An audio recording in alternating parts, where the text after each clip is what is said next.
There we are. Awesome. I'm here with Dillon Bradshaw. He was a customer of ours for quite some time. Just worked with us on the ISA stuff.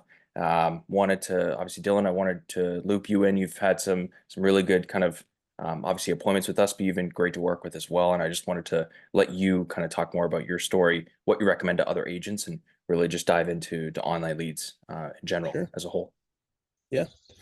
Yeah. I think I've been doing online leads really ever since I started selling real estate.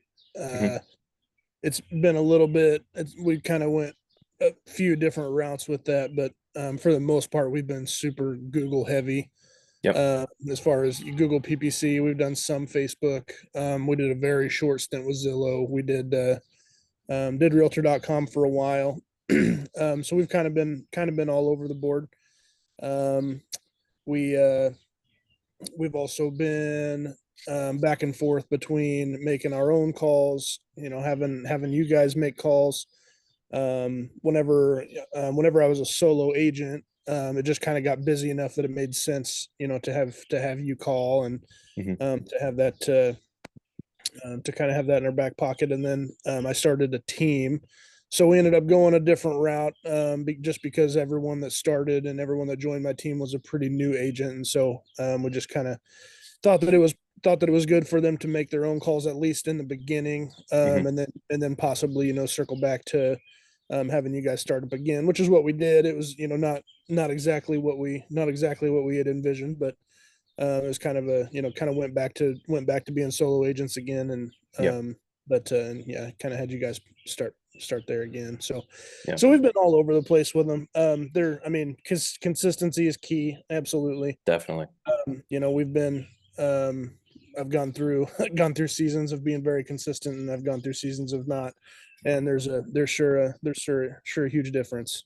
Yeah, big time. I think that's where we helped at least as much as we could in terms of just consistency, where it's, your agents were great at making certain sets of calls, and then you notice there was drop off. You'd be showing the reporting side and be like, oh shit, look at this, month or two where there was just a huge drop off, and having us as like the in your back pocket kind of thing to like plug and play, just really roll into. And that's for anyone listening, this is where we don't take weeks or something to set up or a month. We can really literally from day one plug into what you've got. If you've got leads coming in today, we can plug into those tomorrow and really be set up. And that's kind of what we did for Dillon here. And it was seamless as possible, but he was so good at managing the appointment side and getting those people really qualified, putting them in their proper buckets of yes, needs pre-approval, longer term, XYZ versus having to deal with no answers, wrong numbers, dead leads. A lot of, unfortunately, and fortunately, the Google pay-per-click side and any type of lead, really, you're going to deal with those headaches. And that's what we tried to offload.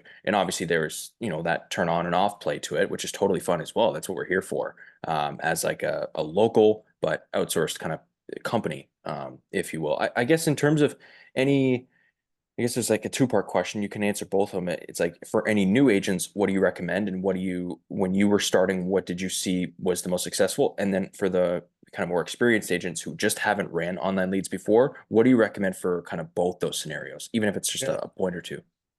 I mean, just to be very honest, I think that in either one of those camps, and you probably won't like this answer a lot, but I think it's really important for agents to make their own calls in the beginning, Yep, 100%. to learn, because I mean, you guys do a great job of connecting with people, and you do a great job of getting appointments set, but that doesn't mean the agents don't have to talk to people. That's right. So I mean, you know what I mean? It's you got you're sending them over, and there's still just a lot of communication skills that are needed, Hmm. and they're ones that you really like. If you're not still kind of on the horn and making calls yourself, it's I guess you almost need to view it as more of a supplement instead of a replacement. Yeah, big time. I would say, and that's just been probably the biggest thing for us, whether it's a new agent or somebody that's been in it for a long time and Hmm. thinking about getting into doing the online leads and the cold calls. It's Yeah, so true. It's so true.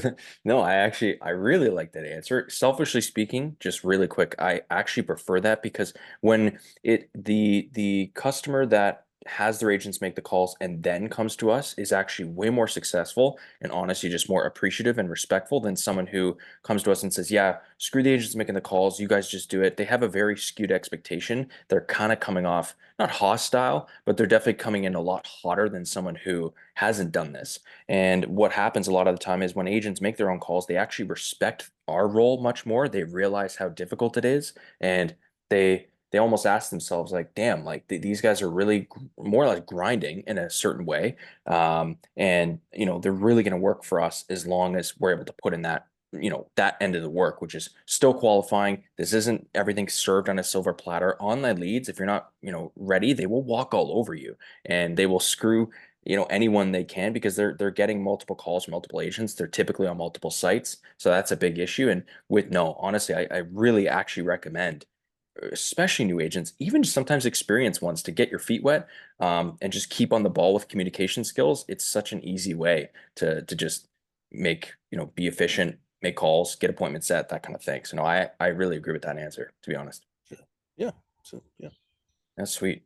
I guess that's really it. If there's anything that you would say to the agent who feels ready for an ISA or an assistant or any type of person to even backlog any type of calls, what would you say? It's more budget and having that freed up? Would you say it's giving it like the legs that it needs, like give this 3 to 6 months or more? If you're not willing to do that, then don't, pull the trigger. Is there anything like that that you've had from experience that recommend that you can't, like, this is non-negotiable, you have to have this?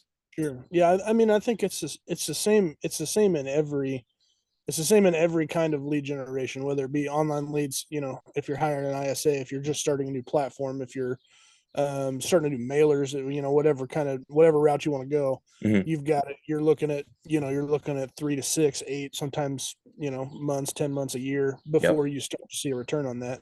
Big time. So it's just kind of one of those, like having an ISA is very crucial for online leads, I would say, just Hmm. because of the fact of saving time. I mean, it got to the point where I was calling 4 to 6 hours a day, Yeah, and also trying to be an agent, and you just can't do both. You it's know, impossible. so it is important. It's really important, but you've got to give it. You do have to give it time. Sure. And it's kind of one of those. Kind of one of those. I mean, it's just an investment, is what it is. Yep. So I like looking at that. Rather than a looking at cost, it's an investment. I love yeah, that. And you said, I exactly. remember, I remember back in 2022, you told me, and please, for anyone listening again, really take this to heart. You're like, honestly, a win in my eyes with this stuff. Because I think you were with, I hate, they're not a bad company, but Commissions Inc. I don't fully agree with, the direction that kind of they've taken the last couple of years. But Dylan and I worked back together in 2022, I think summer, maybe early spring. And he mentioned like a first year for online leads break even is actually a huge win. Like you don't really expect to make a ton of money on the first year. If you can get your ad costs paid back, our cost, ISA costs paid back, and maybe some other little overhead things here and there paid, as long as that person either refers one person, one extra person, or they buy and sell once more with you, you're so in the black. It's not even funny. And then there's also the nurtures and the new leads that are coming in today that are compounding. And that's where that by year 2, 3, 4, stuff gets crazy. And when you and I reconnected, obviously this year in earlier 2024, that was like super interesting to see. Like, damn, I remember those leads. Like speaking to some of those leads, and they paid off, which is Hmm. insane. And it's just a testament to like, give this thing time, and you can beat really anyone, because most competitors, most agents aren't willing to give things time that they need to. And but you had a good eye. You're like, I know if a system works pretty well within the first, honestly, 30 to 90 days, like especially by the 3 month mark, I know if a system is working and it just needs more time, or I know if it's not working and it needs to be cut immediately, that kind of thing. We had a very good Hmm. mutual kind of agreement on that too. So it all, that's awesome. It all really worked out, and it obviously sounds, you're crushing it. It's just a matter of tweaking a few things here and there, and really pushing. So that's awesome. I appreciate your time. Absolutely. Awesome. Thanks, man.